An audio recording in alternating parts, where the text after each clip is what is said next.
Hi everyone, today I'm going to talk about Bitcoin and regulation. A lot of people think that Bitcoin is unregulated, and that couldn't be further from the truth. Bitcoin is highly regulated by a variety of different agencies. Before we begin, I want to give a shout out to Ledin. Ledin is the best place to lend so lend out your Bitcoin and earn a yield or borrow against it using it as collateral. I personally use Ledin to earn interest on my Bitcoin. Definitely recommend you check it out. Link is below. Okay, let's go ahead and hop into the article. So I first write this on Thursdays in the Held Report. If you want to subscribe, link is below. And then on Sundays, I publish this on YouTube. So, jumping in here, a lot of people think that Bitcoin is still unregulated. This is super common. I hear this all the time where people are like, oh, well, when's Bitcoin going to be regulated? I've heard this since Bitcoin was worth $10 back in 2013. Back then, sure, there wasn't very many regulations, but now there is. And an important distinction here to note, Bitcoin itself, the network, can't be regulated. It's permissionless.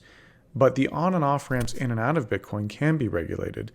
Kind of like how you can't necessarily stop cash transactions from happening, but you can monitor where people deposit the cash or if the bills have been tainted or something like that. To kind of like gloss over some of the details here, this is U.S. only. This does not include other countries.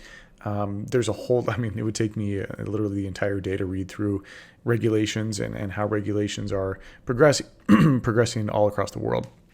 Okay. So, I'm going to cover a little bit of the timeline of how regulation came to Bitcoin and in that, I'm going to touch on a few different entities that you should probably know. So FinCEN stands for Financial Crimes Enforcement Network, IRS, Internal Revenue Service, taxes, CFTC, Commodities Futures Trading Commission, and SEC, Securities Exchange Commission. And so, and below here, I largely borrowed this from SFOX's great regulatory timeline that they put together. I'll include a link here for this, so if you want to, check below for that. Definitely recommend that you check that out if you want a more in-depth analysis than my own here. So, in the early days, we thought that, this is what we felt at the time. I felt that regulators were going to come knock down our doors, because we were building this revolutionary money, and I thought that they would immediately recognize that we were, a threat to like the U.S. dollar. Funny thing is, they considered us a joke, and still pretty much still do to some extent.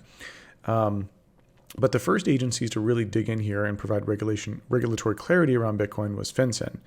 FinCEN decreed that money services business MSBs who dealt with U.S. customers would be subject to FinCEN regulations, and so FinCEN was kind of the early mover in the United States on this. So that happened in February 2012. That was like one of the earliest regulatory guidances provided. March 2013. This was a really well-needed guidance, and I remember being around at this time because I don't think I was around in February 2012. I came about a little bit later that year. But in 2013, it was really great because they came out and said that, they didn't consider Bitcoin miners would be money services businesses, which at that time there was some uncertainty of like, man, if they like rule that miners or nodes, that they're MSBs, then that places a crazy onerous requirement on them. So luckily that didn't happen. But they very clearly laid out the fact that exchanges were MSBs.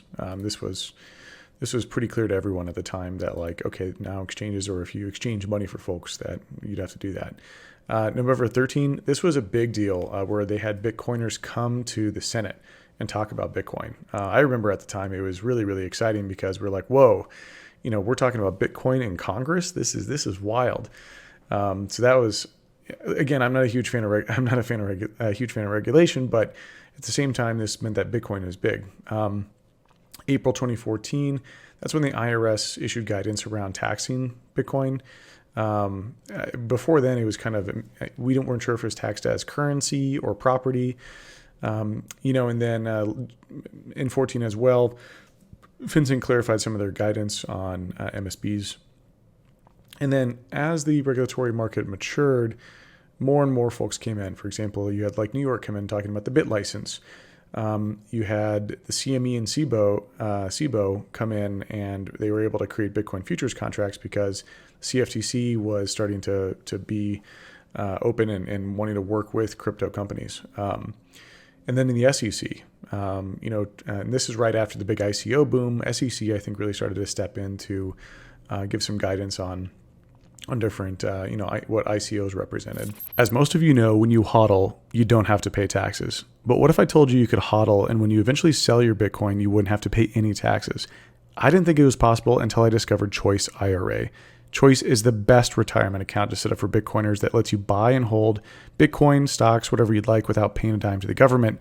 How does that work? Well, Choice is an IRA, which means it's a special type of retirement account where you don't have to pay taxes if you hodl until a certain age with other qualifications. And the best part, I can self-custody my Bitcoin with Choice, which means I don't have to trust anyone else with my private keys. This isn't in a traditional like Fidelity brokerage account or anything like that. This is in my own key management setup. It's the perfect retirement solution for Bitcoiners. The best time to start stacking sats was 11 years ago. The best time is today. I should have done this a lot longer ago, and I'm super glad I found this service. To find it, search Stack Sats in the App Store or visit choiceapp.io/held. Link is also included in the description below. Again, that link is choiceapp.io/held. Cheers. And then, for example, at the time, Jay Clayton, SEC chairman, said that Bitcoin, was not a security, that Bitcoin doesn't exhibit some of those. And then in 2019, they issued a framework for ICOs. The IRS also promised to release some new crypto guidance around then. SEC starts to really dig in on token sales and, if those represent securities. And CFTC approves LedgerX for Bitcoin derivative contracts. That was really cool. For example, LedgerX is a place where you can trade options on Bitcoin, so calls and puts. And then 2019, we see like Congress start to waken up to like Libra and stable coins, and that becomes kind of the narrative. And that's where, FinCEN, CFTC, SEC start to really dig in there on what like a stable coin represents. So as you can see, Bitcoin has been highly regulated since day one. It took a couple of years for folks to catch up, but since 2013, which I consider kind of day one, that's when Bitcoin hit the mainstream consciousness, it's had a lot of regulatory clarity in the United States. And then we've got some current day stuff that I think is super interesting. So the SEC versus CFTC. The SEC recently came out with a statement that they have jurisdiction over various types of crypto assets like ICOs and stablecoins. However, the CFTC is kind of arguing with that interpretation that they might have that. So this is Brian Quintes from the CFTC. And so they're kind of having a regulatory battle right now over who can govern stablecoins. And then a lot of people remember the infrastructure bill. This was a big deal. This is still going. I believe this is still going through Congress. Still hasn't been passed yet. But in that bill, they include a weird definition of who is a broker, which would include like non-custodial actors like miners, which would force them to try to KYC all users, which is impossible, and maybe potentially even nodes as well. And then per the broker requirements, they'd have to send 1099s, which is totally impossible. And so it's pretty insane that this section was ever even introduced. It really shows how ineffective U.S. governance is when it comes to regulatory, different new regulatory regimes where like this wasn't widely discussed. It wasn't nuanced. This was sort of slipped into the infrastructure bill, and a lot of Bitcoiners fought, and the whole industry fought against this. And they're still fighting against it right now. Definitely recommend check out below. There'll be a link to various agencies or various nonprofits that you can donate to that are fighting really onerous crypto regulations. And then you can also call this. I believe this number is a little outdated now, so just check out the link below if you wanna voice your opinion or support places like Coin Center that fight against bad regulations like this. So whenever someone says that Bitcoin is unregulated, they're full of shit. Bitcoin is highly regulated. I know a little bit of this got a little bit boring, but I wanted to show you that like Bitcoin is regulated. A lot of people go, oh well, it's impossible. There's no regulations around Bitcoin, but in fact, there's lots of regulations around Bitcoin. We don't need more onerous regulations stamped on top of it. Within the regulations that currently exist, those require a lot of work already. And then finally, Bitcoin is the network itself is not regulated, it is permissionless. You can't stop or halt transactions or create permissions. And that's exactly why it's so valuable. We can kind of think about businesses that work with Bitcoin being the gateways to this garden where you can do anything you'd like. And while these gateways have to adhere to regulations, the garden itself is this garden of permissionless innovation and fun. If you like this, please subscribe below or give me a like. It really helps out with the algorithm. Hope you enjoyed listening. I know it was a little bit dry because it's about regulations, but next time you hear someone say that Bitcoin isn't regulated, that's bullshit. Hope you enjoyed. Cheers. Bye.